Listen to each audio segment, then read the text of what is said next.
Well, I've been in this job for 3 years, and I've been on the board of Inspira for 2 years. And in those 2 years on the Inspira board, we've really introduced social media to school districts throughout Ohio, small, urban, rural, whatever. They've all been there as part of the training, and everybody's kind of trying to figure out how they can use these tools. So a lot of school districts have, simply adopted like a Twitter account, and they've used that as a place to push out information. And that's been how they've kind of experimented or dipped their toes in social media. And a lot of school districts have had success with that. I'm thinking of Pickerington Local School District.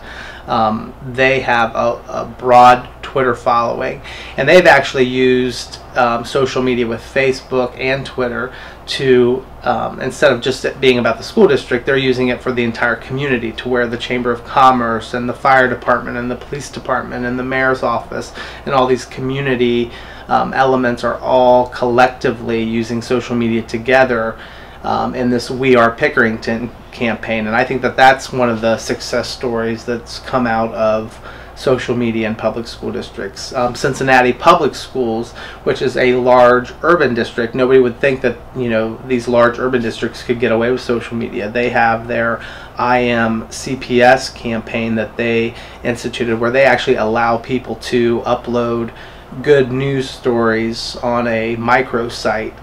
They upload these videos and they put them on YouTube, and they have the Facebook and the Twitter and all this type of stuff, and they've really taken that as a way to push out good news, instead of having to deal with budget and all these other issues that come up with school districts. So those are just two examples, but in 2 years time, I've kind of collected a list of all the school districts on Twitter and using Facebook, and we probably have about 30 to 40 school districts that have adopted Twitter accounts, and probably around 25 to 30 that are on Facebook, and it just keeps growing and growing. So I think that it's definitely starting to happen.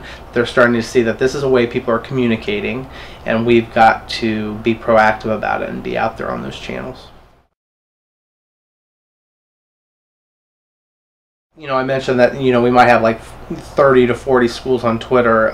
There's over 600 school districts in the state of Ohio, so that's not a wide percentage of school districts utilizing it. I think just like anything else, when it comes to school districts, they're worried about the legalities of it, because it's pretty new, so there's no case studies or legal precedent with a lot of this stuff. So they're worried about that. Certainly worried about getting sued for anything that happens on these social networks. So they're worried about the negative instead of focusing on what could be positive about it. They're worried about that. And I think another reason is just because it's the old style of communications is I'm going to talk and you're going to listen, and I'm going to put out information out there, and that's the way it's going to be. But it doesn't work like that anymore, because people want to have a dialogue. They want to be engaged. They want their opinions to be heard.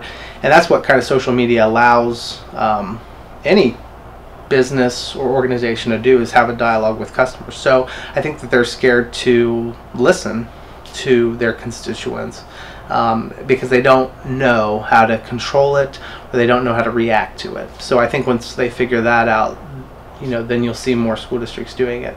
I also think it's just a time issue.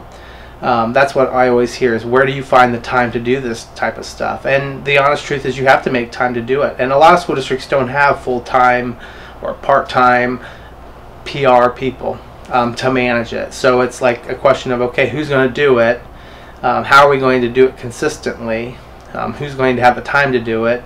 And how much resources or budget do we have to put into it, and all those type of issues. So as school districts are cutting staff members because of this budget crisis, the idea of adding one more thing, I think, just turns people off, and so they just ignore it and hope it'll go away. But the thing about it is we have a communications problem and an image problem with public school districts. So I think if people understand that this could help their levy situation, or this could actually help improve the atmosphere of their school, that more and more schools would embrace it. So it's just it's a fear issue and a time issue, I think, for the most part.